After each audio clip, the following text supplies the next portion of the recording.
पार्थिव शिवलिंग का वर्णन करते हुए अगर हम उसको श्रवण करें और अपने जीवन में उतारें तो एक बात अपनी जिंदगी की उतार कर रखना कि पार्थिव शिवलिंग का निर्माण केवल कलिकाल में नहीं,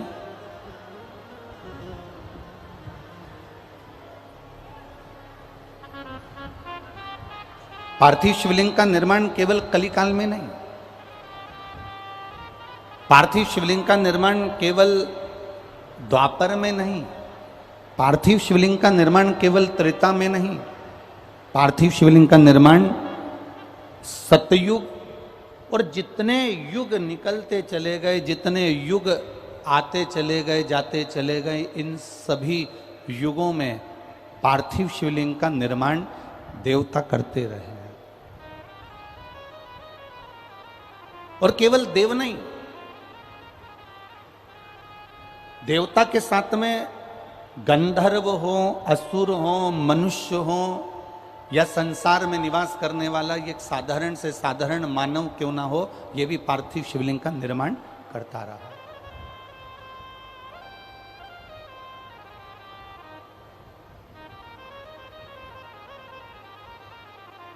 एक बड़ा सुंदर संवाद हमारे यहाँ पार्थिव शिवलिंग का त्रेता का आता है कि भगवान देवादिदेव महादेव की पूजन के लिए भगवान राम जी महाराज ने समुद्र के तट पर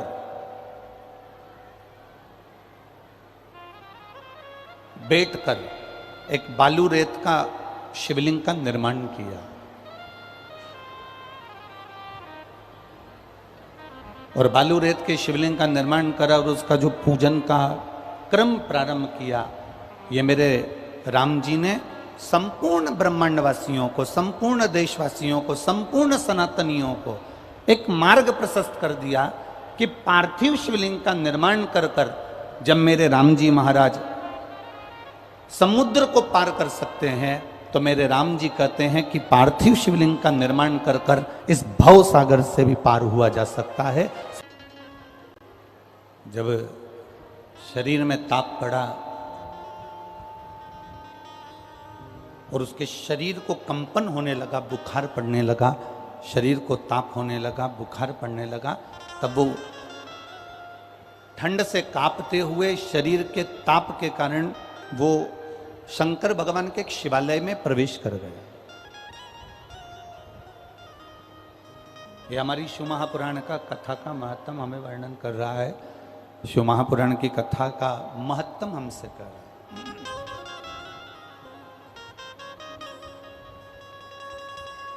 शिवालय में प्रवेश कर गया। अब शरीर कांप रहा है, शरीर में तपन हो रही है और शंकर जी के मंदिर में बैठा है और एक कोई विद्वान ब्राह्मण, कोई एक विद्वान भूदेव, एक ब्राह्मण बैठकर शिव महापुराण की कथा का वाचन कर रहा था।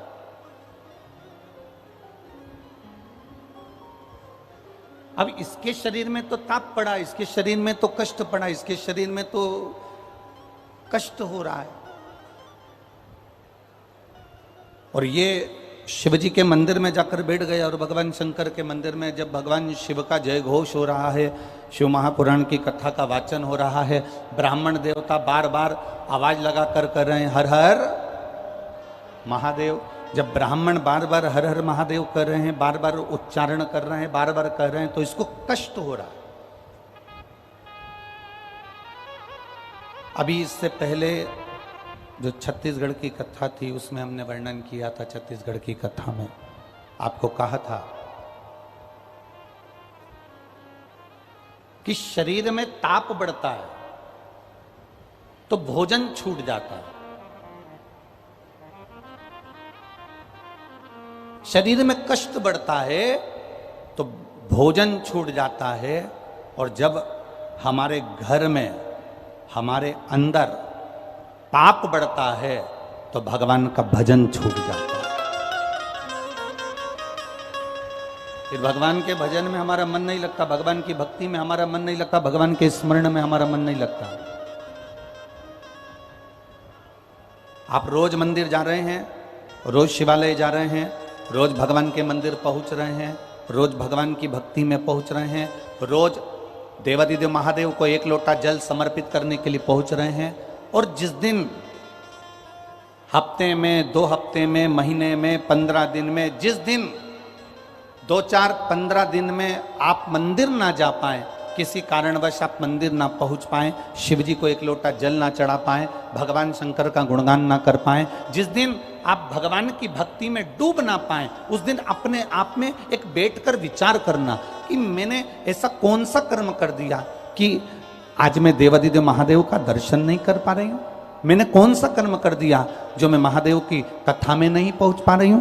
मैंने कौन सा कर्म कर दिया जो मैं भगवान शंकर का गुणगान नहीं कर पा रही हूं। मैंने कौन सा कर्म कर दिया जो मैं शिव तत्व को प्राप्त नहीं कर पा रही हूं। जब शरीर में ताप बढ़ता है, शरीर में कष्ट बढ़ता है, शरीर में रोग बढ़ता है, तो हमारा भोजन छूट जाता है। और जब घर में, परिवार में, हमारे अंदर जब पाप बढ़ने लगता है, तो भगवान का दरवाजा छूट जाता है, भगवान का द्वार छूट जाता है। ये हमारे पाप की वृद्धि जब होती है, पाप जब बढ़ता है, तो हमको लगता है कि हमारा भजन छूट गया, हमारा स्मरण छूट गया, हमारी भक्ति छूट गई, हमारा मंत्र जाप छूट गया, हमारा नाम जाप छूट गया। जितने आयो कथा में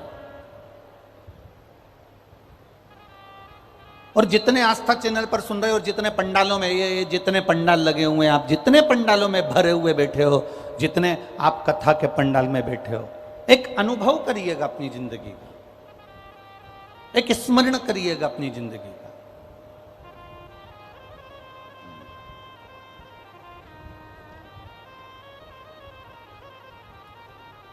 कभी कभी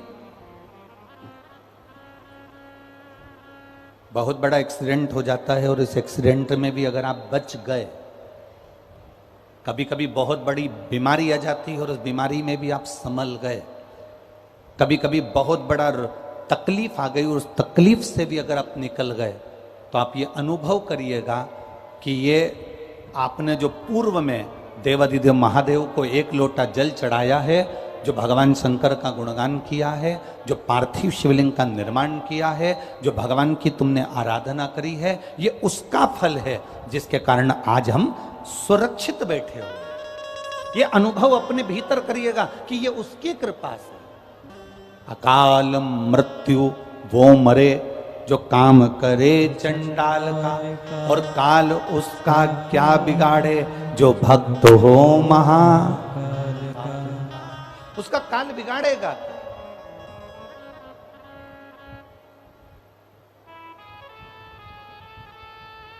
आप लगे हो शिव भक्ति में, आप लगे हो शंकर भगवान की आराधना में, आप लगे हो शिव के स्मरण में, क्या काल बिगाड़े?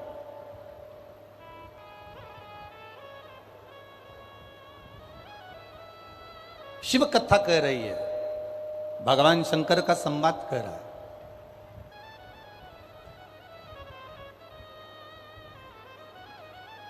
मृत्यु प्राप्त कर लेना एक सरल विषय है,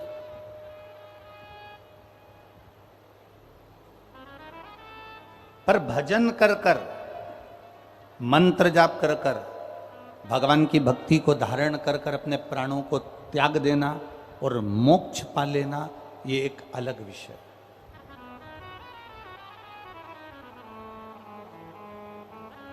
ये एक अलग विषय है। मोक्ष पाने के लिए मरना जरूरी नहीं है। अगर कोई आपसे कहे कि भैया मोक्ष चाहिए तो मरना पड़ेगा, ना ना ना ना, मोक्ष पाने के लिए मरना जरूरी नहीं है। मोक्ष पाने का सबसे सुंदर तरीका है अपने आप को समझना। हम जो जिंदगी जी रहे हैं, हम जो भगवान की भक्ति में रमे हुए हैं, हम जो भजन में रमे हुए हैं, हम जो मंत्र साधना में रमे हुए हैं, हम जो माँ की सेवा में रमे हुए हैं, हम जो महादेव की सेवा में रमे हुए हैं, हम जो परमात्मा की सेवा में रमे हुए हैं, मोक्ष के लिए मरना जरूरी नहीं है। मोक्ष के लिए अपनी उस चलती हुई जिंदगी में, अपने जीवन में अपने आप को जान लेना हमारा मोक्ष प्राप्ति का साधन बन सकता है। अपने आप को पहचान लेना।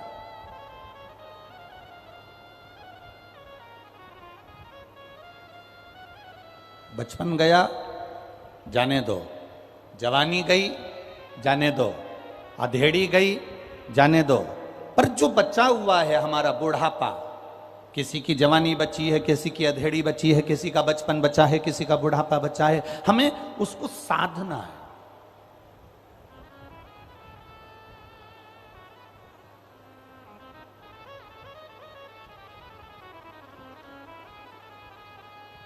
कई माताओं को हमने देखा है, मेरे को उम्मीद है कि दतिया में भी आपने देखा होगा, कई माताएं पानी भर के लाती हैं ना जब कुएं से, बावड़ी से, तालाब से, तो हंडे के ऊपर हंडा, एक मटके के ऊपर दूसरा मटका रखा रहता है, एक हंडे के ऊपर दूसरा हंडा रखा रहता है, और वो चोमली पर रखा रहता है। काय पर रखा है? जम के बोलो जरा। वो जो चोमली होती है कपड़े की, उस चोमली पर, वो हंडे पर हंडा रखा हुआ है।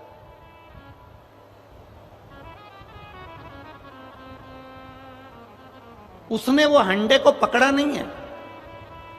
जिस हंडे को मां लेकर जा रही है, जिस हंडे को माता ले जा रही है, उस हंडे को उसने पकड़ा नहीं है। बस वो चोमली पर, वो सिर पर चोमली, चोमली पर हंडा, हंडे पर हंडा रखा हुआ है, और वो मां चली जा रही है, और उसके साथ में एक सखी और जा रही है। वो बात करती करती करती करती बहुत दूर तक चलेगा। थोड़ी दूर कहीं रुक भी गए तो भी वो बात में लगे हुए हैं, क्योंकि हंडे पर हंडा रखा है। अब बात भी कर रही है, चल भी रही है, बातचीत करते करते कहीं खड़ी भी हो गई है, बातचीत करते करते किसी से मिलना भी हो गया उसका, परंतु उसका हंडा नीचे नहीं गिरा है, क्योंकि वो बात जरूर कर रही है, वो मिल जरूर रही है, वो सहेली से साथ में मिलकर बात करती करती चल जरूर रही है, पर उसका जो ध्यान है वो उस हंडे में बना हुआ है। शिव महापुराण की कथा कहती है, जैसे हंडा लेकर चलने वाली, मटका लेकर चलने वाली नारी का ध्यान, स्त्री का ध्यान उसके मटके में होता है,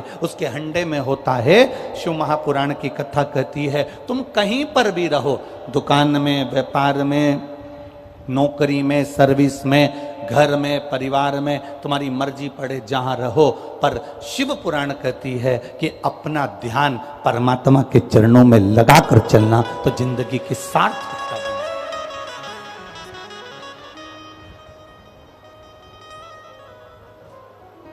हम अपने ध्यान को रमाकर चले, हम अपने ध्यान को लगाकर चले। देवराज का ध्यान नहीं था शिव पुराण की ओर, देवराज का मन नहीं था शिव पुराण की ओर। बस देवराज तो देवराज, ब्राह्मण देवता कथा कह रहे हैं, ब्राह्मण देवता कथा बोल रहे हैं, और देवराज की चित्त वृत्ति में कथा नहीं पहुंच रही। इसको क्रोध आ रहा है, इसको गुस्सा आ रहा है कि ये हर हर महादेव बोल रहे हैं और मेरे शरीर में ताप हो रहा है, मेरे शरीर में कष्ट हो रहा है, मेरे शरीर में रोग हो रहा है, मेरे शरीर में बीमारी पड़ रही है, और ये हर हर महादेव बोल रहे हैं।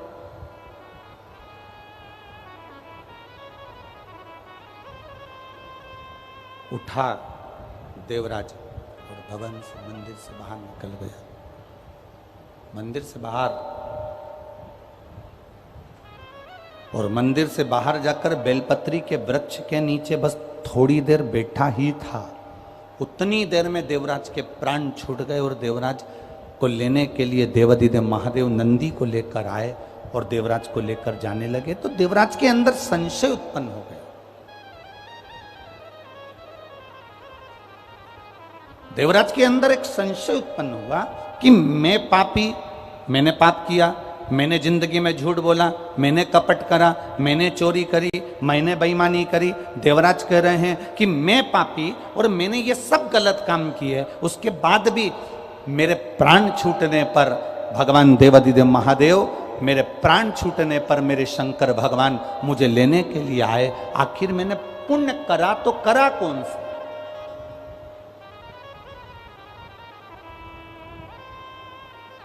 ऐसा पुण्य है कौन सा?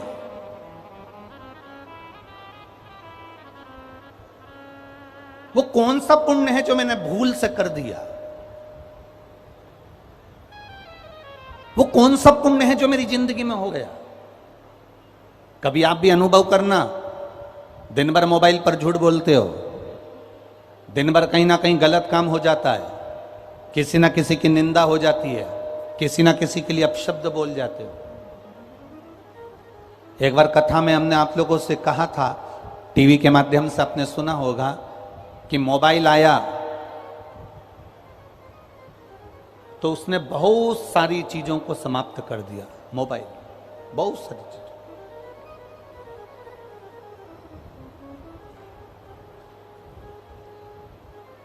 मोबाइल आया तो उसने बहुत सारी चीजों को खत्म कर दिया। मोबाइल आया, कैमरा खत्म हो गया। बोलो सही है कि गलत है? अब कैमरे का प्रयोग, कोई कैमरा टांग के चलता है क्या? बस मोबाइल निकाला और कैमरे से, मोबाइल से फोटो खींच लिया। मोबाइल आया, कैमरा खत्म हो गया। मोबाइल आया, MP3 खत्म। पहले लोग CD लगाते थे, कैसेट लगाते थे, फिर गाने सुनते थे। अब मोबाइल आया तो MP3 खत्म। अर्थात गाना सुनना है तो कोई को बक्से वगैरह लगाने की जरूरत नहीं पड़ती, मोबाइल पर सुन लेता। मोबाइल आया, कैमरा खत्म हो गया। मोबाइल आया, MP3 खत्म हो गई। मोबाइल आया तो कैलेंडर, जिससे लोग तारीख देखा करते थे, वो कैलेंडर भी खत्म हो गया। मोबाइल आया तो ये घड़ी भी खत्म। अब लोग टाइम देखते हैं तो मोबाइल का बटन दबा के देख लेते कितनी बज रही है। मोबाइल आया, कैमरा खत्म हो गया। मोबाइल आया, MP3 खत्म हो गई। मोबाइल आया, कैलेंडर खत्म हो गया। मोबाइल आया तो घड़ी खत्म हो गई। और मोबाइल पत्नी के हाथ में आया तो तुम खत्म।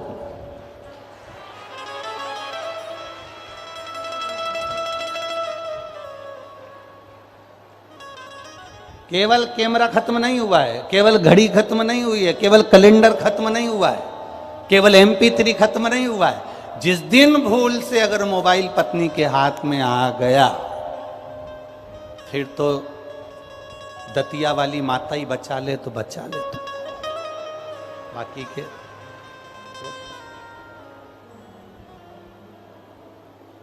देवराज ने देवाधिदेव महादेव से पूछा कि मैंने पुण्य कौन सा करा, तो महादेव ने केवल एक ही बात कही कि ये तेरा पुण्य नहीं, तेरी माता जी का पुण्य था। तुम्हारी माता ने जो पुण्य करा था, उस पुण्य का फल तुम्हें मिल रहा है। तेरी माता एक लोटा जल मेरे मंदिर में, मेरे शिवालय में जाकर समर्पित करती थी। उस जल का फल ये मिला कि तू ब्राह्मण कुल में जन्म लेने के बाद भी तूने शंकर के मंदिर में पहुंचने के बाद, चोरी करता था तो चोरी करने के बाद भी तू शिव मंदिर में पहुंचकर कथा को श्रवण किया। और कथा श्रवण कर कर तो भूलवश बेलपत्री के पेड़ के नीचे आकर बैठ गया और यहां तेरे प्राण छूट गए। शंकर भगवान कहते हैं, बेलपत्री का जो वृक्ष है ये मेरा एक स्थान है, मेरा स्थान। शिव धाम देवराज चले गए। शिव जी से जो प्रश्न किए गए उसका उत्तर देवराज ने दिया।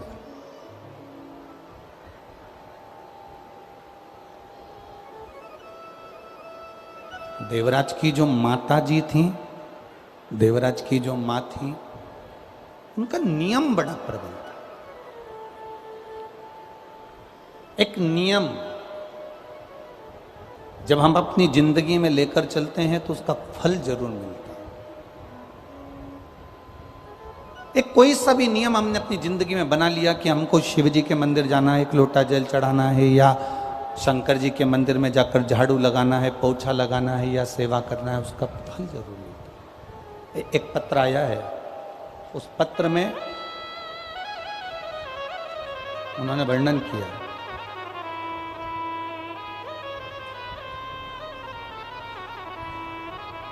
मेरा नाम रंजना निखरा है, मेरे पति का नाम राकेश निखरा है, मैं इंदरगढ़ जिला दतिया मध्य प्रदेश की हूँ। कहीं बैठी हो तो हाथ हिला सकती हैं, कहीं पर बैठी हो तो अपना हाथ हिला सकती हैं। मेरा नाम रंजना निखरा है, मेरे पति का नाम राकेश निखरा है, मैं इंदरगढ़ जिला दतिया मध्य प्रदेश की हूँ। आप ही हैं? दोनों हाथ ऐसे हिला दो एक बार। एक लोटे जड़ और शंकर भगवान के मंदिर में झाड़ू लगाने का क्या फल होता है गुरुदेव, मैं वर्णन करती हूँ। मेरा बड़ा बेटा 22 वर्ष का है और छोटा बेटा 20 वर्ष का है। बड़े बेटे का नाम देव निखरा है और छोटे बेटे का नाम शिव निखरा है। मेरे दोनों बेटे 22 वर्ष का और 20 वर्ष का 2019 से सरकारी नौकरी के लिए तैयारी कर रहे थे। कई बार परीक्षा दी लेकिन सफलता नहीं मिली। सब लोग कहते थे इनकी उम्र छोटी है, अभी यार क्या नौकरी के लिए अप्लाई करना, पर मेरे बच्चों ने ठान ली थी कि माँ सरकारी नौकरी करना है। मेरी बड़ी ननंद ने फोन कर कर कहा कि टीवी पर कथा आती है, तुम सुना करो। कथा सुनना प्रारंभ करी, पशुपति व्रत करना प्रारंभ करा, शिवजी को एक लोटा जल चढ़ाना प्रारंभ करा। गुरुदेव, दुनिया के लोग बहुत सारा उपाय बताते हैं, पर आपने केवल एक लोटे जल का उपाय बताया, वो हमने प्रारंभ किया। मेरे बेटे ने परीक्षा दी और मैं रोज बाबा से निवेदन कर कर आती थी, पशुपति व्रत करती, बाबा से कहती बाबा मेरे बच्चों की नौकरी जरूर लगा देना। और बाबा की ऐसी कृपा हुई गुरुदेव, आज मेरे दोनों बेटों की सरकारी नौकरी 13 मई 2023 को लग गई है। मेरा एक बेटा सहायक लेखा परीक्षा अधिकारी के पद पर चयनित हो गया और दूसरा बेटा पोस्ट ऑफिस में बाबा की कृपा से ऑफिसर के पद पर लग गया। मैं प्रणाम करने के लिए ये शिव, दोनों हाथ हिला दो बहन एक बार, हाँ एक बार दोनों हाथ हिला दो। बधाई आपको बहुत बहुत। हर हर महादेव। शिव तत्व इसी को कहते हैं। अब जितने बैठे हो, दिल से अगर कथा सुनी है, 5 दिन की शिव महापुराण की कथा यदि आप पीताम्बरा माता की गोद में बैठकर दिल से सुन रहे हो, तो यह विश्वास मानकर चलना कि 3 महीने में अगला पत्र आपका व्यासपीठ पर होगा, यह निश्चित है। एक नियम बनाकर, हम भी तो अपनी जिंदगी में कोई नियम बनाए। देवराज की माता जी ने नियम बनाया था शंकर जी के मंदिर में जाने का। बेटा ब्राह्मण कुल में, ब्राह्मण होने के बाद चोरी में लग गया, गलत काम में लग गया, वेश्यावृत्ति में लग गया, जुए में लग गया, गलत संगत में पड़ गया, और गलत काम में लगने के बाद उस बेटे ने अपनी जिंदगी बर्बाद कर ली। चोरी का धन लेकर शिव जी के मंदिर में चले गया, बैठा, बेलपत्री के पेड़ के नीचे बैठकर उसके प्राण चले गए और वो शिव के धाम चले गए। वो घड़ी के नियम हम बनाए।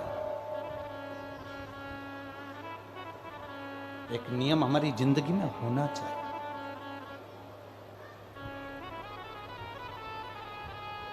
और जब नियम हमारी जिंदगी में होंगे तो ये निश्चित है कि परमात्मा की कृपा जरूर होगी।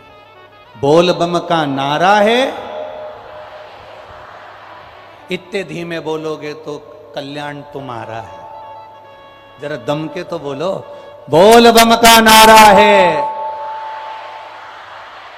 बाबा एक सहारा, हम उसके सहारे क्यों नहीं जीते? हम परिवार में रहें, कुटुंब में रहें, नाते और रिश्तों में रहें, हम अपने घर में रहें। ना हमको साधु बनना, ना हमको सन्यासी बनना, ना हमको तपस्वी बनना, ना हमको कहीं गंगा जी के घाट पर जाकर बैठना। हमको परिवार में रहकर भगवान की भक्ति में रमे रहना। 24 घंटे नहीं, 24 घंटे नहीं।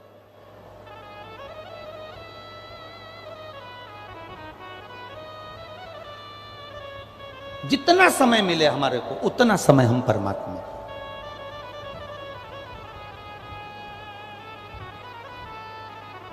एक जीजी ने हमसे कहा, गुरुजी ये बताओ कि भगवान की भक्ति कितनी देर की करना चाहिए। हमने कहा जितनी देर तुम पेंसिल से लाइन खींचो और डब्बा भरो, बस घड़ी मिला लेना कि पेंसिल से लाइन खींचने में कितनी देर लग रही है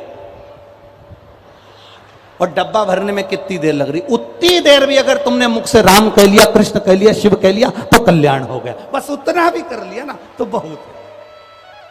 वो करने वाला बैठा हुआ, वो उदार बैठा, वो करता है स्वयं।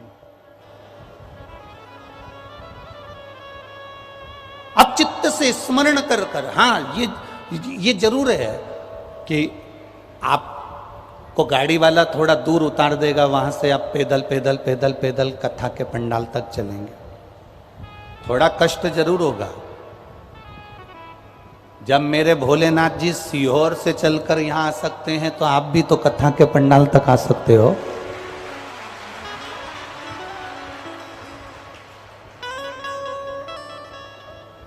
एक पानी का पाउच भी अगर आपने किसी को दिया है, एक बिस्कुट का पुड़ा भी आपने किसी को दिया है, अपने घर से रोटी का टिफिन बनाकर लाई और कथा सुनने वाली पड़ोसन को अगर प्रेम से मुंह झूठा करा दिया है, तो अंदाजा लगा कर बैठना कि मेरा बाबा कितना देगा। वो लिख के जरूर रखना कि कितना प्रदान करने वाला। शिव अपने पास नहीं रखते, शंकर दे देते हैं। शंकर अपने पास कुछ रखते ही नहीं। मंदोदरी रावण की धर्म पत्नी, रावण की धर्म पत्नी मंदोदरी और मंदोदरी की मां, मंदोदरी की मां, रावण की धर्म पत्नी मंदोदरी और मंदोदरी की जो मां है जिसका नाम है हेमा। क्या नाम है? जम के बोलो जरा। हेमा। मंदोदरी की माता जी का नाम क्या है? जम के बोलो जरा। हेमा। देखो, आप लोगों से खिलवाने का केवल एक कारण होता है कि आप लोगों को वो नाम स्मरण में बना रहे कि मंदोदरी की मां का नाम क्या था। तो मंदोदरी की मां का नाम क्या है? हेमा। ये शिवजी की परम उपासक थी और इसका जो पति था मय दानव, मंदोदरी का जो पिता था मय दानव, ये बहुत असुर प्रवृत्ति का था। अब हेमा का नियम था, मिट्टी लाती, उसमें माखन मिलाती, गाय का दूध मिलाती, थोड़ा सा गौ माता के गोबर को मिश्रण करती और उसमें थोड़ी सी भस्म मिलाकर मिट्टी को तैयार करती और हेमा शिवजी के शिवलिंग का निर्माण करती। जरा बहुत ध्यान देना, ये कथा शायद आपकी जिंदगी को बदल दे। हेमा का नियम, मंदोदरी की माता जी का नियम था, मिट्टी को लेकर आना, गाय का गोबर मिलाना, भस्म मिलाना और उसमें थोड़ा सा माखन मिलाना और मिलाकर उस मिट्टी को फेंट कर उसका शिवलिंग का निर्माण कर, शिवलिंग का निर्माण।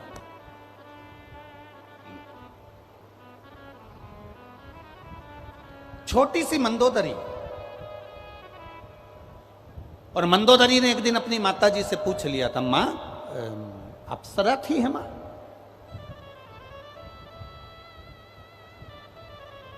मैदानव की दो धर्म पत्नी थी, हेमा और रंभा। हेमा और रंभा दोनों अप्सरा थी। अब मंदोदरी भी बड़ी सुंदर थी, तो एक दिन मंदोदरी ने अपनी माँ से पूछ लिया, माँ तू मिट्टी लाती है, मिट्टी में माखन मिलाती है और माखन मिला के उसमें भस्म मिलाती है और उसमें गाय का गोबर मिलाकर तू मिश्रण कर कर पार्थिव लिंग का निर्माण करती है। माँ, इस पार्थिव लिंग के निर्माण का फल क्या मिल सकता?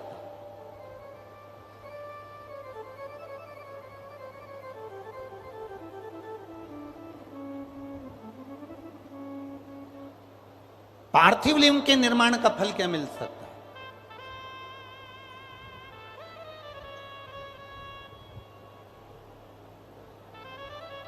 हेमा ने कहा कि मंदोदरी तू क्या चाहती है वो बता, तू चाहती क्या है वो बोल।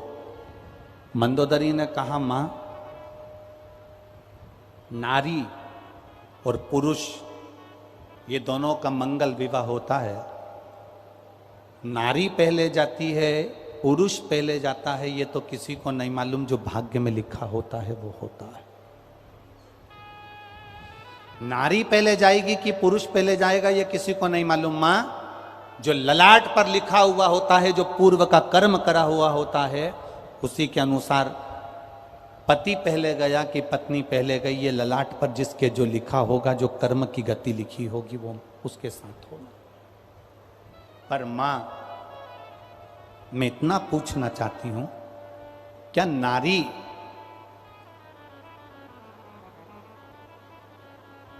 शिवलिंग का निर्माण करती है और उसका पूजन करती है, मान लो भूलवश, वैसे तो नारी ये चाहती है कि वो अखंड सौभाग्यवती होकर जाए, पर कोई कारणवश नारी का पति अगर पहले चले गया और नारी अगर बाद में जा रही है, तो क्या मां शिवलिंग के निर्माण का कोई फल उसको प्राप्त हो सकता है? हेमा ने कहा, मैदानों की पत्नी हेमा अपनी बेटी मंदोदरी से कहती है, सुन मंदोदरी, पूरे आस्था चैनल पर जितने सुन रहे हो, जितने फेसबुक यूट्यूब पर सुन रहे हो, जितने लाखों की संख्या में इस दतिया में श्रवण कर रहे हो माँ पीताम्बरा की गोद में, ध्यान से सुनना। माँ हेमा अपनी बेटी मंदोदरी से कहती है, मंदोदरी सुन, शिवलिंग का निर्माण करने वाली नारी मान लो पहले चली गई तो अखंड सौभाग्यवती तो होती ही है, पर मान लो कर्म की गति के अनुसार अगर पति पहले चले गया और नारी अगर मान लो बेधव्य भी हो जाती है, तो हेमा कहती है वो नारी का जब अगला जन्म होता है तो वो 7 जन्म तक कभी विधवा नहीं होती है। 7 जन्म तक नारी वेधव्य धारण नहीं करती है। हेमा अपनी पुत्री मंदोदरी को कह रही है।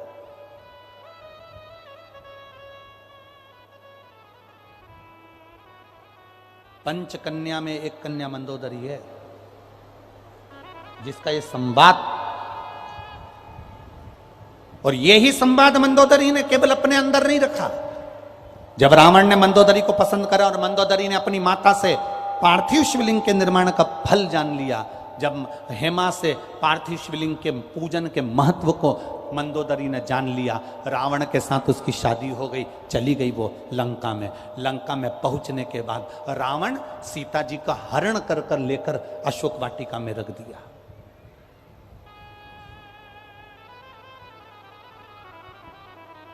अशोक वाटिका का पूरा काम त्रिजटा को दिया गया, पूरा काम त्रिजटा को। और आपको कथा में कहा था, भी छत्तीसगढ़ की कथा में, तिल्ला नेवरा की कथा में कहा था कि पूरी दुनिया में सारी देवियों के पूजन होती है, पर त्रिजटा जैसी असुर, त्रिजटा जैसी राक्षसी की पूजन काशी में साक्षी विनायक के मंदिर में आज भी होती है। शिवजी ने त्रिजटा जैसी राक्षसी को भी अपना काशी का निवास दिया, उसकी भक्ति के कारण, उसके विश्वास के कारण।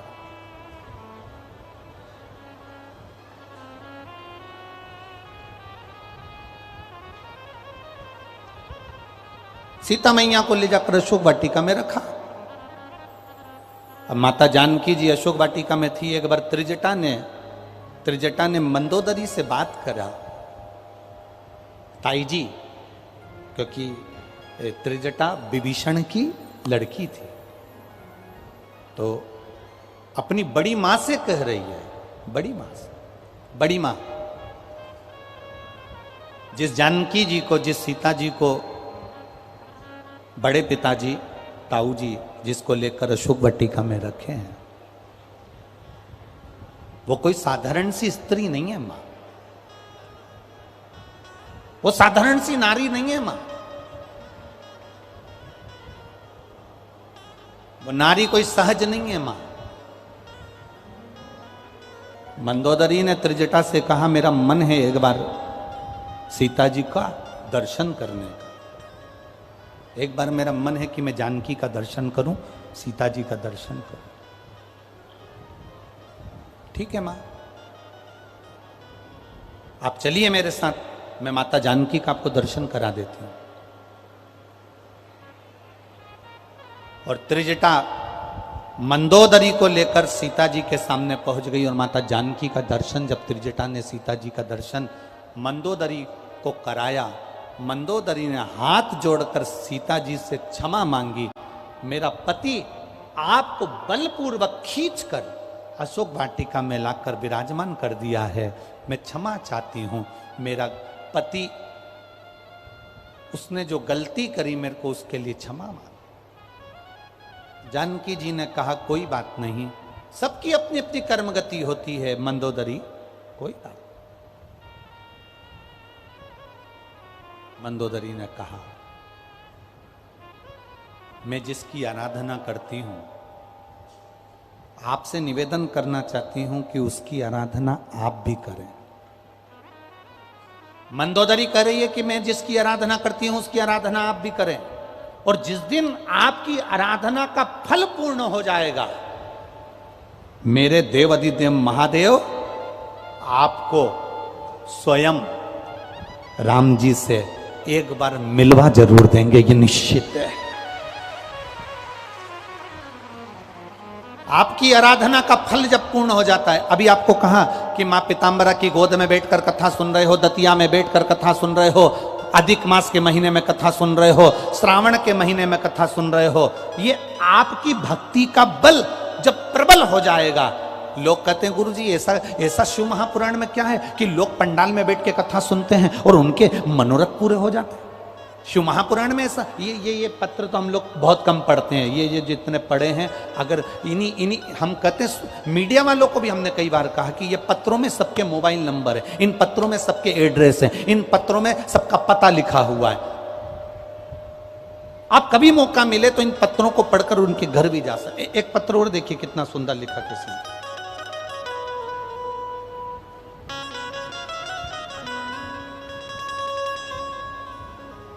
मैं वर्षा सोनी, जिला भिंड, गोहद की रहने वाली हूं। कहीं बैठी हैं? कहीं बैठी हो? आप ही हैं? दोनों हाथ हिला दो एक बार, वापिस हिलाओ हाथ एक बार। मैं वर्षा सोनी, जिला भिंड, गोहद की रहने वाली हूं। गुरुजी, मैं क्या वर्णन करूं? मेरे बेटे की बैंक मैनेजर की एग्जाम में बहुत विघ्न आते थे। कभी 1 नंबर से रह जाता, कभी 2 नंबर से रह जाता, कभी 3 नंबर से रह जाता, उसका नहीं हो पाता था। बहुत परेशान थे, उसकी हिम्मत टूट गई। मेरा बेटा मुझसे कहता है, मम्मी सब करा धरा रह जाता है, कोई मतलब नहीं है, अब एग्जाम नहीं दूंगा। मुझे उसका दर्द नहीं देखा गया। मैंने उससे कहा, तू एक काम कर, वो सियोर वाला महाराज कहता है सारी समस्या का हल एक लोटा जल। तू एक काम कर कि शिवजी के मंदिर में जाकर जल चढ़ाना प्रारंभ कर। मेरा बेटा कहता है, माँ जल चढ़ाने से कुछ होता है क्या? एक बार कर तो, और अगली बार जब एग्जाम दे तो बेलपत्री में शहद लगाकर शंकर को चढ़ाकर जरूर जाना। सियोर वाला महाराज कहता, मेहनत पूरी करना, कर्म पूरा करना, और उसके साथ में एक शहद की बेलपत्र जरूर लगाकर जाना। मैंने मेरे बेटे से कहा, एग्जाम का टाइम आया, बेटे ने दिन रात पढ़ाई करी और मैंने उसके हाथ में बेलपत्र दी, वो लगा कर गया। गुरुदेव, मैं बाबा का क्या वर्णन करूं, मैंने जो आपने शहद वाला बेलपत्र का प्रयोग करा था वो करवाया। आज मेरा बेटा बैंक मैनेजर के पद पर लग गया है, इसलिए मैं बाबा को यहां प्रणाम करने के लिए। यह शिव तत्व है। एक बार हाथ हिला दीजिए, हर हर महादेव। बैठिए। शिव तत्व की प्राप्ति इसी को कहते, ओघड़ी इसी को कहते।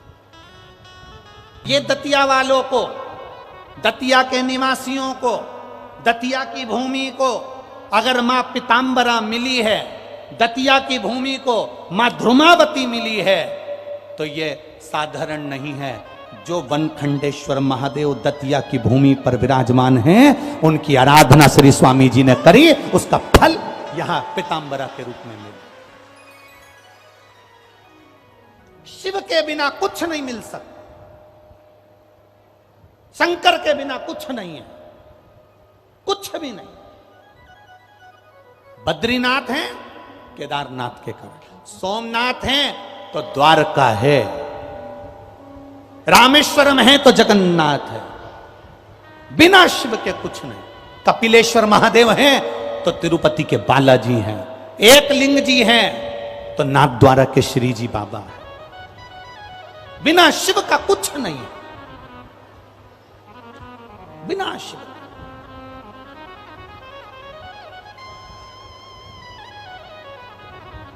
स्वामी जी ने कितना कितना तप करा शंकर जी का, कितनी शिव जी की सेवा करी होगी। वो बनखंडेश्वर महादेव की पूजन में स्वामी जी लगे रहते थे, दिन भर लगे रहते थे। शंकर जी के मंदिर में सफाई करना, सेवा करना, आराधना करना, पूजन करना, अर्चना करना। सबसे पहले स्वामी जी अगर आए थे, महाराज जी अगर आए थे, तो वो बनखंडेश्वर महादेव के पास में ही बैठा करते थे, वहीं आराधना करते, वहीं तप साधना करते। वहीं पर देवाधिदेव महादेव ने कृपा कर दी और कह दिया, यहां मेरी जगत जननी पार्वती का बगलामुखी अवतार पीतांबरा को यहां विराजमान कर दे, धूमावती को यहां विराजमान कर दे।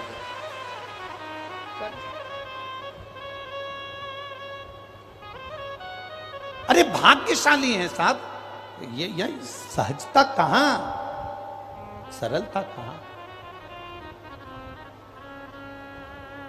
कई लोग कहते हैं जब कोई काम अटकता है, राजनेता हो, सत्ताधारी हो, जिसको कोई काम अटक गया तो लोग कहते हैं कि हम पीतांबरा पीठ जाते हैं, दतिया जाते हैं और माता की आराधना करते हैं और हमारा काम हो जाता है।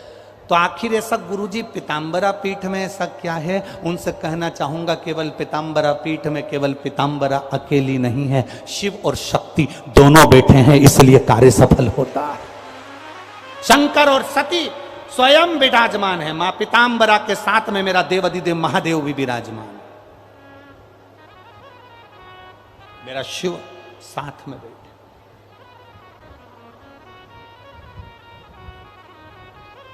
तेज गर्मी हो सकती है, धूप लग सकती है, पंडाल में जगह नहीं मिलेगी तो आप बाहर खड़े रह रहे हो, आपको धूप लग रही होगी, पर विश्वास मानकर चलना कि इस भूमि की कथा आपकी झोली कभी खाली नहीं रख सकती, भरकर भेजेगी। ये क्योंकि शिव और शक्ति की भूमि है, ये दतिया की भूमि शंकर और शक्ति की भूमि है। ये दतिया की भूमि केवल मां की अकेली भूमि नहीं, यहां शिव और शक्ति दोनों विराजमान है। बनखंडेश्वर भी बैठे हैं तो मां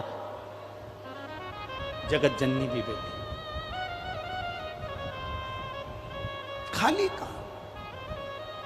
सुनो सीता जानकी, अगर तुमने शिव जी की आराधना करी है तो मेरा देवाधिदेव महादेव जिसकी आराधना मैं करती हूं, अब वो महादेव तुमको एक बार राम जी का दर्शन, तुम्हारे पति का दर्शन जरूर कराए।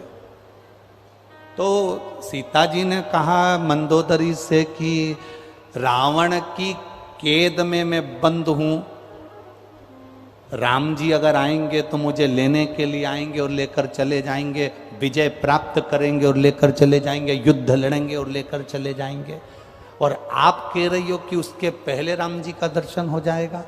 ऐसा हो सकता है क्या?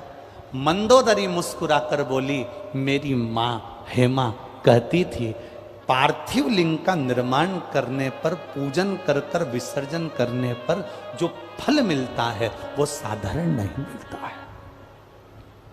तुम एक काम करो, जिस अशोक के वृक्ष के नीचे तुम बैठी हो, अशोक वाटिका में तुम बैठी हो, वहीं की मिट्टी कंकर को उठाकर उसका भी तुम स्पर्श कर लोगी और अपने इष्ट देव का स्मरण कर कर याद करोगी तो वो सुनता जरूर है।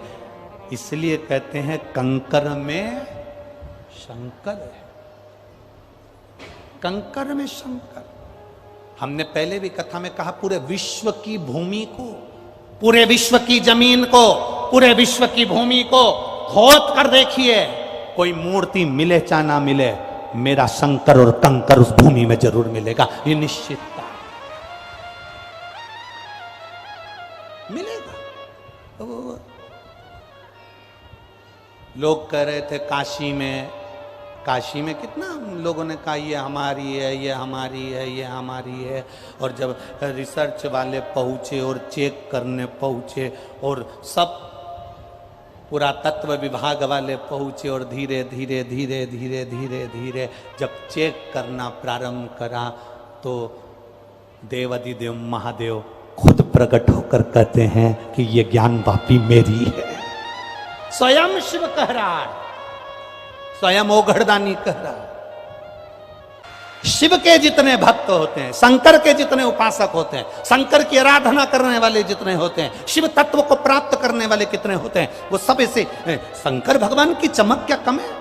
कर्पूर गौरम करुणावतारम संसार सारम, कितने सुंदर मेरे महादेव, कितने सुंदर। एक बार गणेश जी ने शंकर जी से कह दिया था, पिताजी 24 घंटे भस्म रमा के रहते हो, भस्म लपेट के रहते हो, कभी एक बार मुझे आपका असली रूप दिखा दो ना। शंकर भगवान बोले बेटा रेन दे, अब बेटा के नहीं है, मेरे को तो देखना है, तुम चलो मेरे साथ। शंकर भगवान ने खूब मना करा पर गणेश जी नहीं माने। गणेश जी नहीं माने तब बाबा भोलेनाथ जी गणेश जी को लेकर चले गए गंगा जी में। जो भोलेनाथ जी ने डुबकी लगाई और डुबकी लगाकर जैसे भोलेनाथ जी निकल कर बाहर आए, गणेश जी देखते ही उनके हजारों मुख हो गए, हजारों आंख हो गई गणेश जी की और चक्कर खाने लगे गणेश जी महाराज, इतने सुंदर।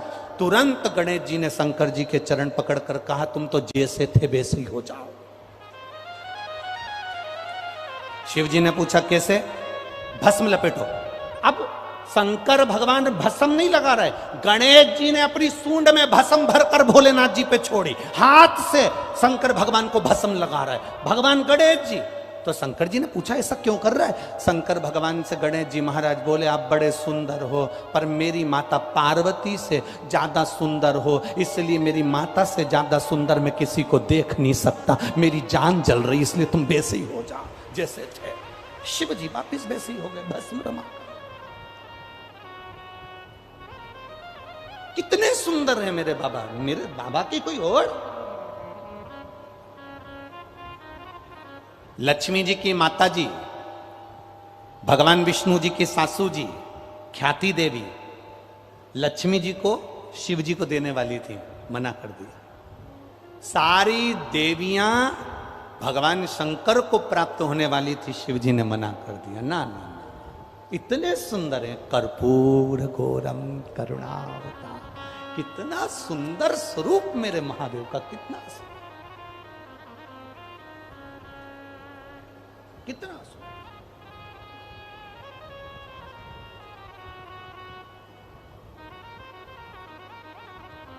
एक स्वरूप की व्याख्या तुम मांगो, सीता जी से कहा तुम मांगो। जानकी जी ने कहा कि मैं ना तो मेरे पास में जल है, ना पूजा की थाली है, ना मेरे पास में कुछ है, मैं अपने आराध्य की पूजन तुम कह रही हो कि करो, क्या करूं? कंकर शंकर है ना, कंकर शंकर है ना, बहुत है।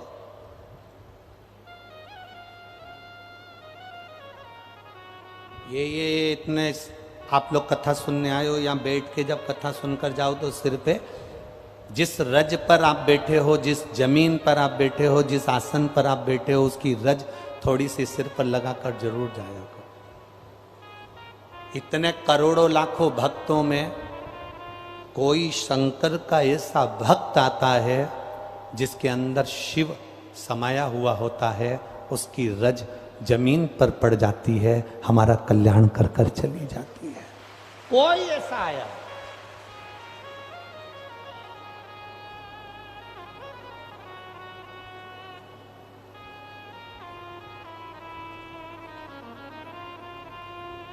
एक भक्ति का बल बढ़ जाए।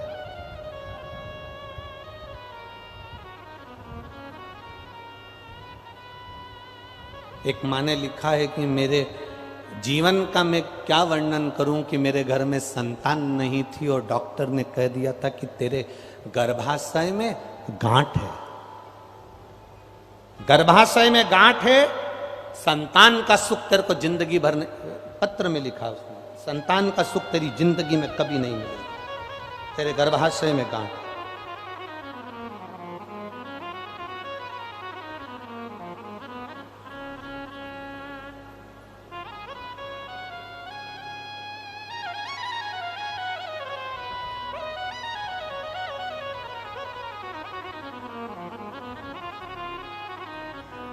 शुभांगी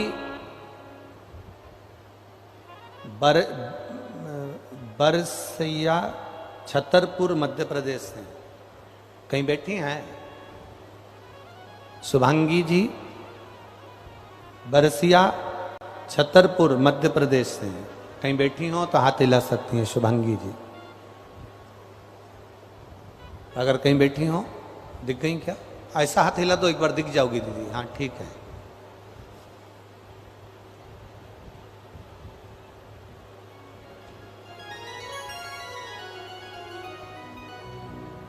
बच्चे को साथ लेकर आई हो क्या? थोड़ा सा ऊंचा करो बच्चे को, अगर लाई हो तो। लाई हो साथ में?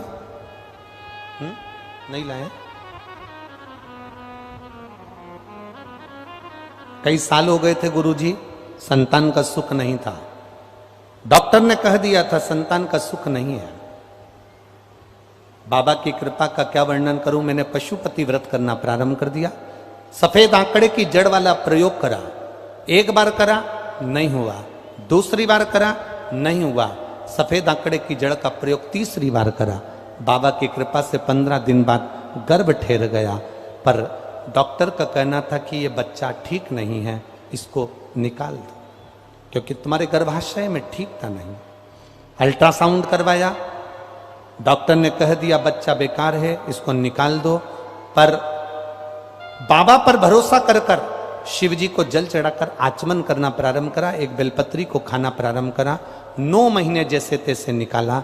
दूसरी बार अल्ट्रासाउंड कराया तो डॉक्टर ने कहा तुम्हारा बच्चा अभी ठीक तो है, पर तुम्हारी नॉर्मल डिलीवरी नहीं होगी, तुम्हें ऑपरेशन से बच्चा होगा। तब मैंने गुड़ की डली वाला प्रयोग करना प्रारंभ करा और बाबा की कृपा से नॉर्मल डिलीवरी हुई। डॉक्टर ने कहा था यह बच्चा ठीक नहीं है। 15 अप्रैल 2023 को भोले बाबा की कृपा से मेरे घर में पुत्र रत्न की प्राप्ति हुई और मेरा बच्चा बिल्कुल ठीक है। बाबा की कृपा से मैं उसको प्रणाम करने लगा। ये शिव तत्व है। बैठी है बहन, एक बार हाथ हिला दो। हर हर महादेव। शिव की प्राप्ति का केंद्र बिंदु हमारा विश्वास, हमारी दृढ़ता, हमारा भरोसा और हमारी भक्ति, ये शिव तत्व की ओर, ये उघड़ तत्व, ये प्रभु की कृपा से मिला। सीता मंदोदरी कह रही है मैंने अपनी मां हेमा से सुना था, सीता मेरी माता ने कहा था मुझसे कि शंकर भगवान की आराधना करते हैं तो शिव सुनता है। ब्रह्मलोक के देवता ब्रह्मा जी हैं, बैकुंठ लोक के देवता भगवान विष्णु हैं, पृथ्वी के देवता, मृत्यु लोक के देवता केवल देव अधिदेव महादेव है। सुनते हैं, वो श्रवण करते हैं। वो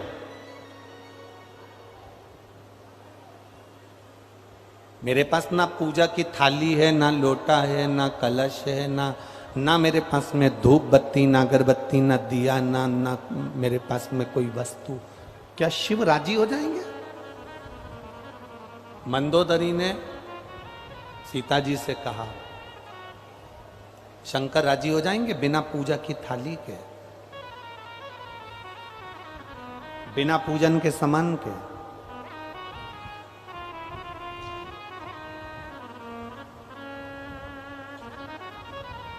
मेरे महादेव को ना तो तुम्हारे नारियल की जरूरत है, मेरे महादेव को ना तुम्हारे द्वारा दी हुई कोई वस्तु की जरूरत है। मेरे महादेव कहते हैं एक लोटा जल तुम्हारे पास में हो तो चढ़ा दो, नहीं हो मेरी चढ़ी हुई बेलपत्र उठाकर वापिस मुझ पे चढ़ा दो।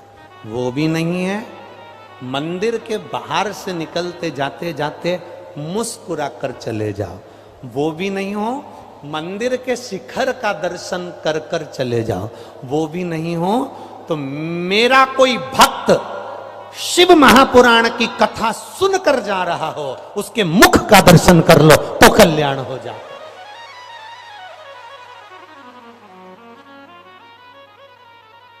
शंकर का कोई भक्त निकल कर जा रहा है, उसकी मुख का दर्शन।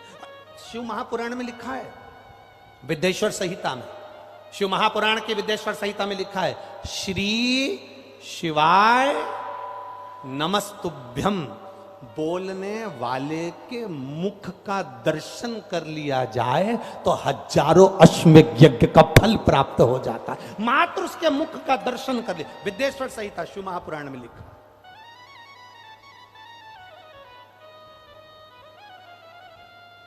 केवल मुख का दर्शन करा।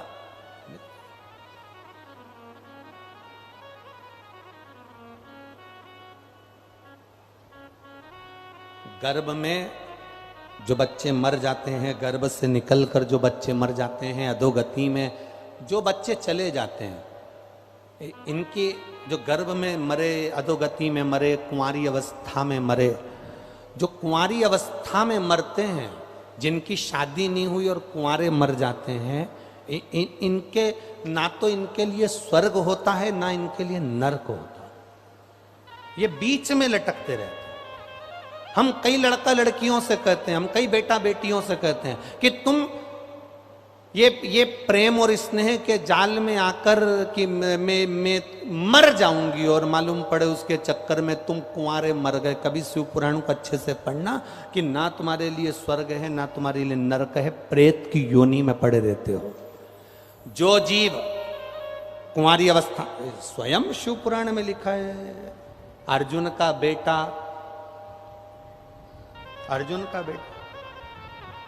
आर्यमा, जब भगवान कृष्ण ने बुलवाया बलि देने के लिए, तो ये कथा हमने कई बार कही है, आप लोगों ने सुनी होगी। आर्यमा ने आकर कहा, अर्जुन का बेटा अरावण, आर्यमा नहीं अरावण ने आकर कहा, और अर्जुन का बेटा अरावण कहता है भगवान कृष्ण से, अगर मैं कुंवारा मर गया तो ना तो मैं बैकुंठ जाऊंगा ना मैं नरक जाऊंगा, पहले मेरी शादी कर दो फिर मेरी बलि चढ़ा दो। कुरुक्षेत्र की देवी को प्रसन्न करने के लिए बलि चढ़ाना है ना, पहले मेरी शादी कर दो फिर बलि चढ़ा दो। आरावण कह रहा है, आरावण ने कहा मेरी बलि चढ़ा दो, मना नहीं, पर पहले मेरी शादी कर दो। एक रात्रि के लिए कौन पिता अपनी बेटी की शादी करेगा? एक रात्रि के लिए कौन पिता, कौन बाप अपनी बेटी को कन्यादान करेगा? कोई नहीं मिला। तब भगवान कृष्ण, क्योंकि भगवान नारायण ब्रह्मा जी की बनाई हुई सृष्टि पर किन्नरों पर हंस दिए थे, किन्नरों पर हंसे थे, इसलिए भगवान शंकर जी ने कहा था, नारायण तुम इन किन्नरों पर हंसे हो, इसलिए तुमको मृत्यु लोक में जाकर एक बार किन्नर बनना पड़ेगा।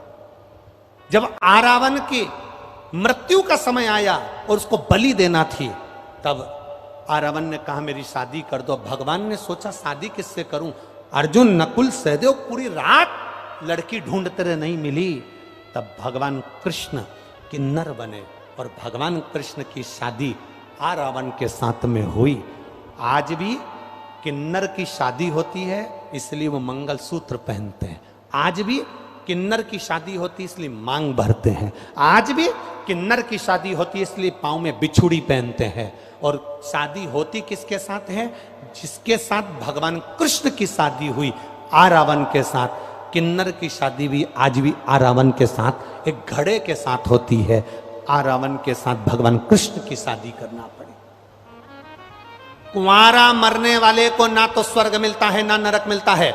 गर्भ में कोई बच्चा मर गया, गर्भस्थ कोई बच्चा मर गया, जन्म लेने के बाद कोई बेटा बेटी मर गए, कुंवारी अवस्था में कोई चले गए, उनकी मुक्ति कैसे होए? तो स्वयं तुम रुका जी से चंचुला देवी ने प्रश्न करा था कि जो अधोगति में मर जाते हैं उनकी मुक्ति कैसे होगी? तुम रुका जी ने कहा उसकी मुक्ति का एक साधन है, कभी कोई भूलवश शिव महापुराण की कथा सुनकर कोई निकल कर जा रहा हो और जिस मार्ग से निकल कर जाता है उस मार्ग में जितने घर पड़ते हो, उस घर में जितनी नारियां रहती हो, पुरुष रहते हो, उनके गर्भ से कोई बच्चा मर गया, उनके घर में कोई कुंवारा मर गया, उस गांव में अगर कोई कुंवारा मर गया तो उसके निकल कर जाने से उसके शरीर की जो तरंग निकलती है उससे उन जीवों की गति हो जाती है, उनकी मुक्ति हो जाती है।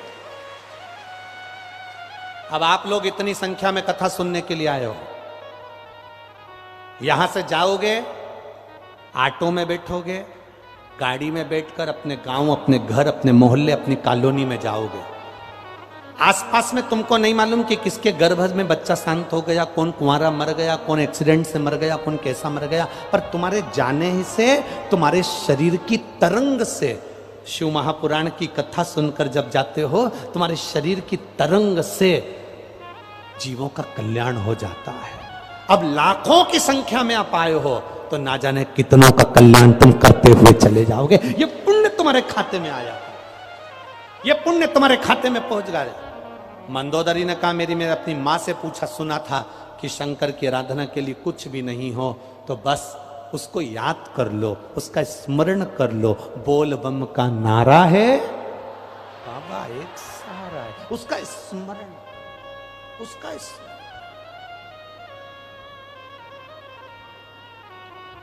ठीक है। सीता मैया जिस वृक्ष के नीचे बैठी थी, उसी वृक्ष के नीचे सीता जी स्मरण राम जी का, शिव जी का कर। समय आया, देखिए मंदोदरी के शब्द को एक कथाकार, एक वक्ता,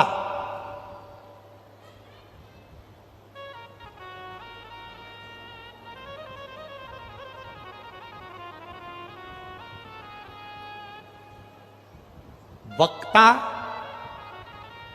जब बोलता है और सुनने वाला अपनी जिंदगी में अगर उतार लेता है तो वक्ता बोलता है, सुनने वाले ने अगर उतार लिया तो वक्ता उसका वक्त बदल देता है। यह निश्चितता है। आपने सुना, आपने उतार लिया, आपका वक्त बदल गया। कोई कहे कि गुरुजी, कई लोग कहते हैं गुरुजी आशीर्वाद दो हमारा बेटा अच्छा रहे, आशीर्वाद दो हमारी बेटी अच्छी रहे, आशीर्वाद दो हमारा पति अच्छा रहे, आशीर्वाद दो हम अच्छे रहें। हम उनसे कहते हैं हमको तो आशीर्वाद देना भी नहीं आता, फालतू की बात है। जैसे तुम हो वैसे हम हैं, जैसे तुम 2 रोटी खाते हो वैसे हम 2 रोटी खाते हैं, जैसे माता के गर्भ से तुमने जन्म लिया वैसे माता के गर्भ से हमने जन्म लिया, जैसे तुम्हारी जिंदगी निकली है वैसे हमारी जिंदगी निकली है। हम में कुछ भी नहीं कि हम आपको आशीर्वाद दे सकें, बल्कि आप भगवान से प्रार्थना करा करो कि भगवान ऐसा आशीर्वाद दे कि आपकी और हमारी दोनों की जिंदगी सार्थक हो और भगवान का भजन करते हैं।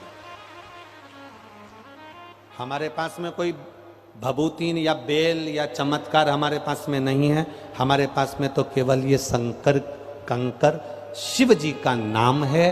आप भगवान की कथा सुन लोगे, शंकर जी के मंदिर जाना चालू कर दोगे। हमारे पास मत आओ, हमसे मिलने होटल में भी मत आओ, क्योंकि हम तुमसे मिलने वाले हैं नहीं,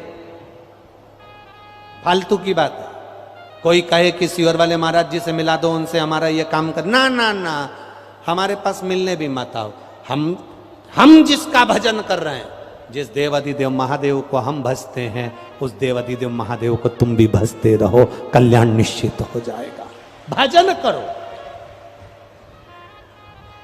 भक्ति करो, विश्वास रखकर भजो भगवान शिव को, भरोसा रखकर भजो शिव को। एक पत्र में लिखा है, किसी बहन की किडनी पूरी खराब हो गई, डॉक्टर ने कहा बदलना पड़ेगा।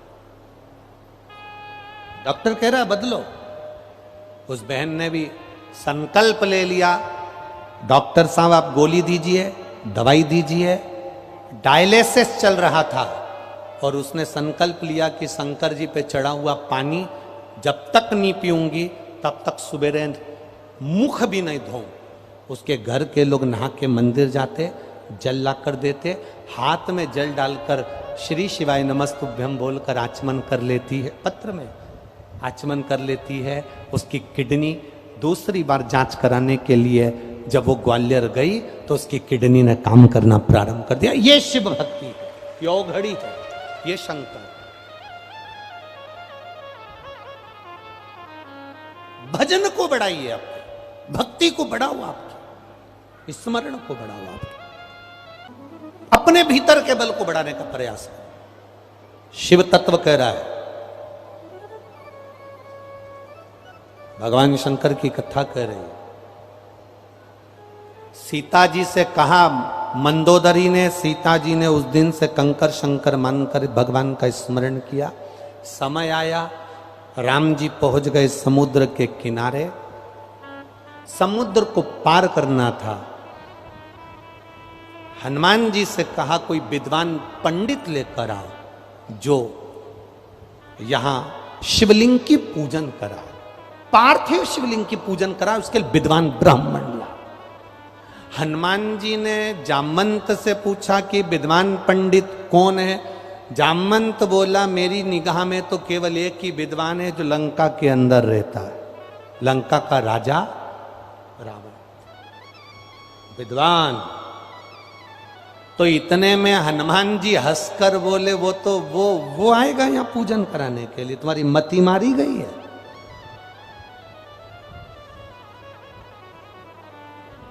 जामवंत बोले, हनुमान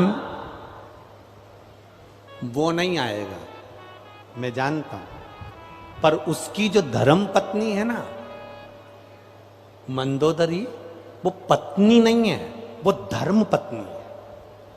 पत्नी और धर्म पत्नी में जमीन और आसमान का अंतर होता है। पत्नी वो होती है जो पति को मायके ले जाती है। पत्नी वो होती है जो पति को शॉपिंग मॉल ले जाती है। पत्नी वो होती है जो पति को मार्केट ले जाती है। पत्नी वो होती है जो पति को कपड़े की दुकान ले जाती है। पत्नी वो होती है जो पति को सुनार की दुकान ले जाती है। पत्नी वो होती है जो पति को घुमाने फिराने गोवा ले जाती है। पर धर्म पत्नी वो होती है जो पति को महापुराण तक ले आती है। वो धर्म पत्नी जो मां पिताम्बरा तक लेकर आए, भगवान के दर्शन कराने ले जाए, संतों के दर्शन कराने ले जाए, वो धर्म पत्नी है। आपसे भी निवेदन है, 5 दिन की कथा में एक दिन धर्म पत्नी बनने का प्रयास करना। धर्म पत्नी का फर्ज है अपने पति को मार्ग दिखाना। जामवंत ने कहा मंदोदरी धर्म पत्नी है। हनुमान जी जाओ मंदोदरी के पास जाना, कह देना पार्थिव शिवलिंग की पूजन कराना है। मंदोदरी की मां हेमा ने पार्थिव शिवलिंग पूजन का महत्व ऐसा बता दिया कि मंदोदरी बिना अपने पति को भेजे मान ही नहीं सकती। जाओ जाओ, ठीक है।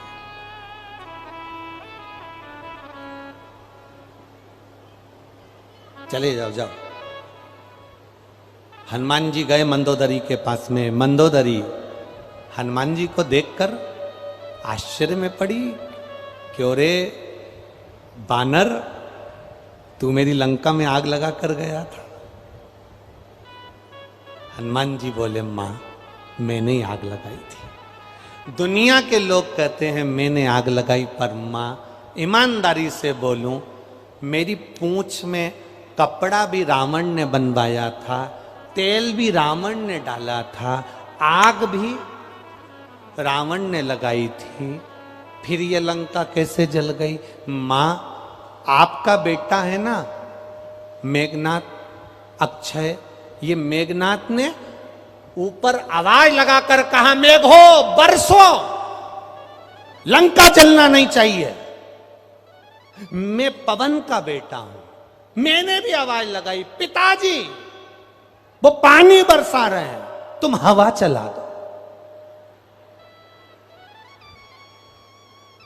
अब पवन देव आ गए, उन्होंने जलदेव से कहा, अपन दोनों सगे भाई हैं और मेरा बेटा वहां पूंछ जल रही है और तू पानी बरसा रहा है, वो लंका जलाने बैठा है। इतने में मेघ ने कहा, जल ने कहा, भैया पवन तू चिंता मत कर, गाड़ी पानी की जाएगी पर पेट्रोल भरा हुआ जाएगा। टैंकर पानी का है पर अंदर पेट्रोल भरा है। मेघनाथ को लगेगा पानी बरसा रहे, मैंने डीजल और पेट्रोल बरसा दिया, पूरी लंका स्वाहा। तो मंदोदरी कह रही है तुमने मेरी लंका जलाई।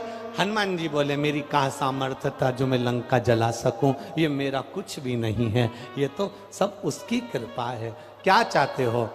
विद्वान ब्राह्मण चाहिए, पार्थिव शिवलिंग का पूजन हो रहा है। मंदोदरी की आंख से आंसू झलक गए। पार्थिव शिवलिंग? हाँ, कौन बना रहा है? राम जी बनाएंगे, पूजन करेंगे, इसलिए हम महाशिवलिंग का प्रतिष्ठा करना है, कोई विद्वान ब्राह्मण चाहिए। मंदोदरी बोली मेरे पति के बराबर दुनिया में कोई विद्वान है ही नहीं। तो हनुमान जी बोले हमें तो एड्रेस ही यहीं का मिला है, शुरू से ही इतना विद्वान और कहां मिलेगा, आप अपने पति को भेजिए। इतने में मंदोदरी चुप होकर बैठ गई। मंदोदरी से हनुमान जी ने कहा चुप हो गई माता, क्या बात है? हनुमान जी के शब्द सुनकर मंदोदरी बोली वो मेरा पति है, मैं उसको अच्छे से जानती हूँ, वो कभी किसी भी हालत में राम जी की पूजन में नहीं जाएगा, क्योंकि ये विरोधी पार्टी है। अपनी पार्टी की बात हो तो दूसरी बात है, पर ये विरोधी है, विरोधी की पार्टी में कैसे? नहीं मां, आप कृपा करोगी तो जरूर जाएगा। इतने में मंदोदरी ने कहा मैं एक बार प्रैक्टिकल करके देखती हूं, तुम रुको। मंदोदरी गई और रावण के पास जाकर बोली स्वामी आप ब्राह्मण कुल में जन्मे, आपने कभी ब्राह्मण कर्म नहीं करा। रावण कहता है मैं मस्तिष्क पे त्रिपुंड धारण करता हूं, जनेऊ पहनता हूं, भगवान की आराधना करता हूं, ये ब्राह्मण कर्म नहीं तो और क्या है? मंदोदरी ने कहा इसको ब्राह्मण कर्म नहीं कहते। ब्राह्मण कर्म वो होता है जजमान के यहां जाए, पूजन कराए और दक्षिणा लेके आए।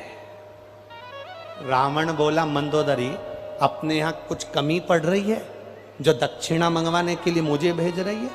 मंदोदरी बोली ब्राह्मण का कर्म तो करना चाहिए, एक बार किसी जजमान के यहाँ पूजन कराओ, दक्षिणा लेकर आओ। इतने में रावण बोला मुझे पूजन करने कौन बुलाएगा, मैं लंकेश, मुझे पूजन करने कौन बुलाएगा? मंदोदरी ने कहा वो तुम्हारे वो राम जी है ना, शंकर जी की स्थापना कर रहे हैं, प्रतिष्ठा के लिए तुमको बुलाया। रावण मुख घुमाकर मंदोदरी को देखे बावरी हो गई, पागल हो गई, वहां पूजन कराने जाऊंगा, मैं नहीं जाता। मंदोदरी कहने लगी मैंने सुना था रावण बड़े विद्वान है, लंकाधिपति बड़े विद्वान है, पर मुझे लगता है कि तुम शून्य हो, तुम में विद्वत्ता नहीं है। रावण कहता है मैं पूजन कराने जा सकता था, पूजन कराने चले भी जाऊंगा, पर एक ब्राह्मण कभी अधूरी पूजन नहीं करा सकता। तो मंदोदरी ने पूछा मैं कौन सी बोल रही कि तुम अधूरी पूजन करा, तुम तो पूरी पूजन करा। रावण बोलता है राम जी की पत्नी सीता यहाँ पर है, राम जी वहां पर हैं, ये पति पत्नी दोनों गठजोड़ा बांध के नहीं बैठेंगे तब तक प्रतिष्ठा कैसे होगी? इतने में मंदोदरी बोली विद्वान ब्राह्मण सारी जुगाड़ जानता है।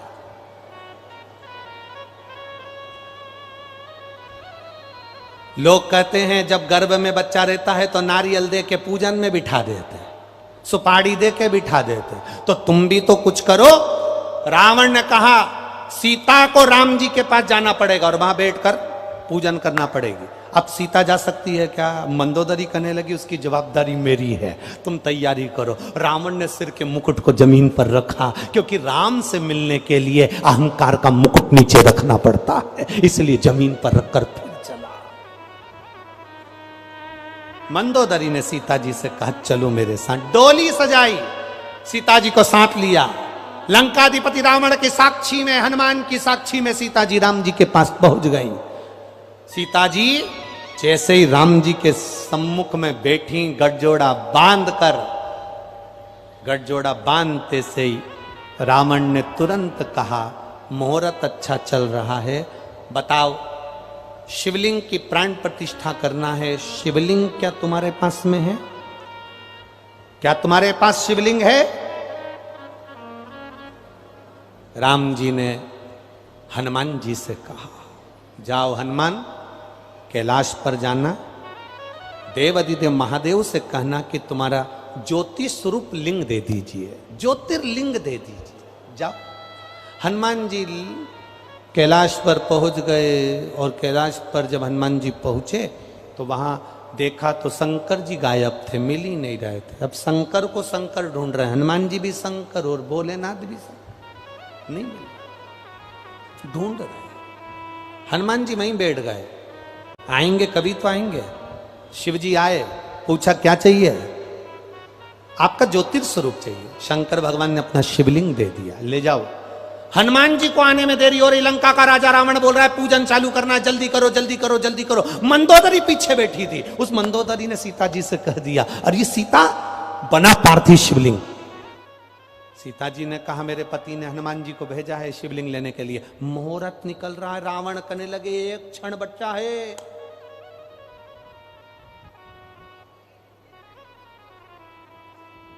ज्येष्ठ का महीना, शुक्ल पक्ष की दशमी, जिस दिन माता सीता जी ने बालू के शिवलिंग का निर्माण करा, जो रामेश्वर धाम बन गया।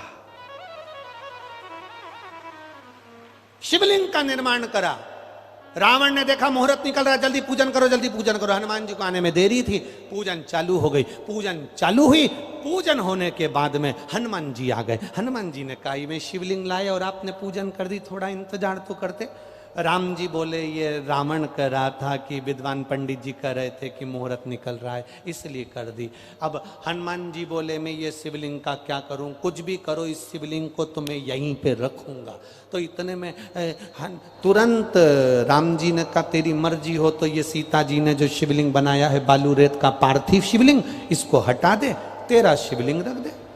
हनुमान जी बोले अब भी हटाता हूं। सीता जी ने मंदोदरी को देखा, मेरा बनाया हुआ पार्थिव शिवलिंग ये हटा रहा।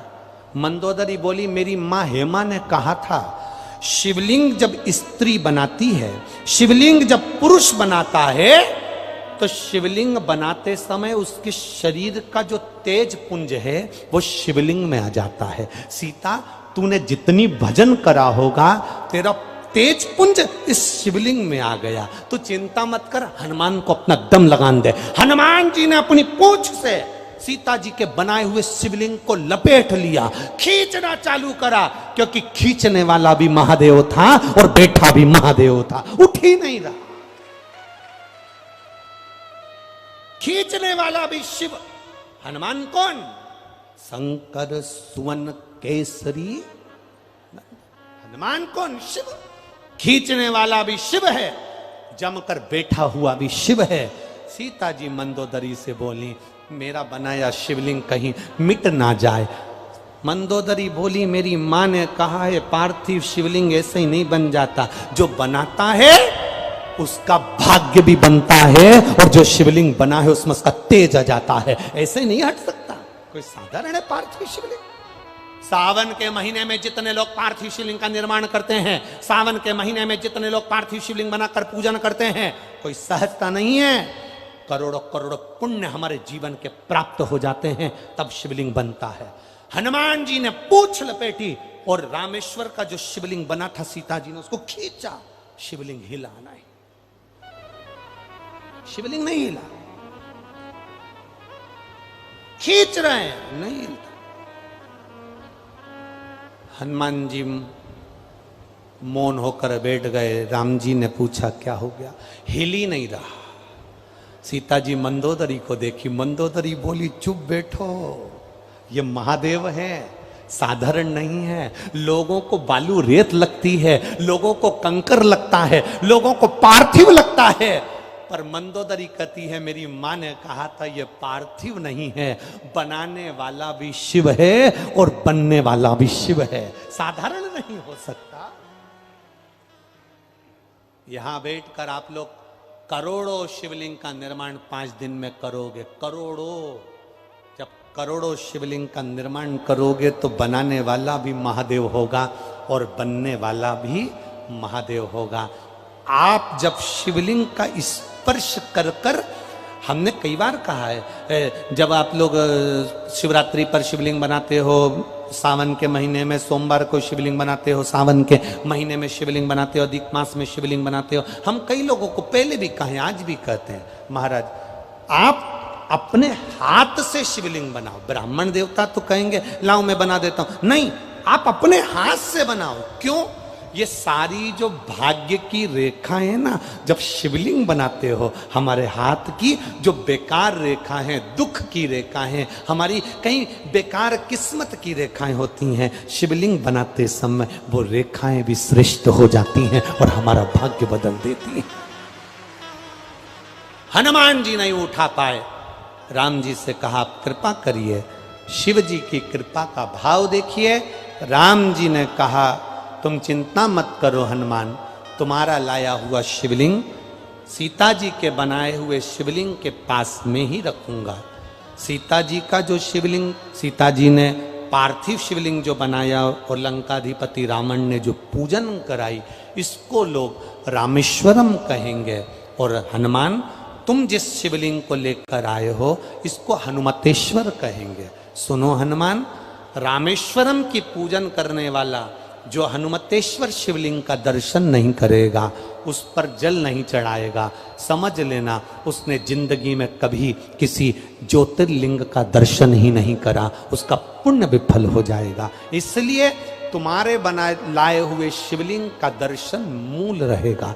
रामेश्वरम का दर्शन तो सीता जी ने बनाया इसलिए मूल है, पर तुम्हारा बनाया शिवलिंग भी मूल है। बोल हनुमतेश्वर महादेव की, वनखंडेश्वर महादेव की। मां का स्मरण कर आया। बिंदुक नामक ब्राह्मण के मरने पर चंचुला को तुमरुका जी ने शिव महापुराण की कथा श्रवण कराई। बड़े भाव से बिंदुक और चंचुला के आनंद में शंकर पार्वती ईसर जी गोरा जी बनकर पधार रहे हैं। जोरदार ताली बजाइए शंकर पार्वती जी के लिए। ईसर जी और गोरा जी गणा और गोर पधार रहे हैं। भाव के साथ में जोरदार ताली बजाकर स्वागत करिए ईसर जी गोरा जी का। बड़े भाव के साथ में आज कथा का प्रथम दिवस पूर्ण होता है। 4 दिन की कथा हो रही है। दतिया वालों, आपकी कथा हो रही है। दतिया वालों, अपने जीवन को धन्य बनाओ और मां पीताम्बरा की गोद में बैठकर शिव महापुराण की कथा का रस तत्व ग्रहण करें।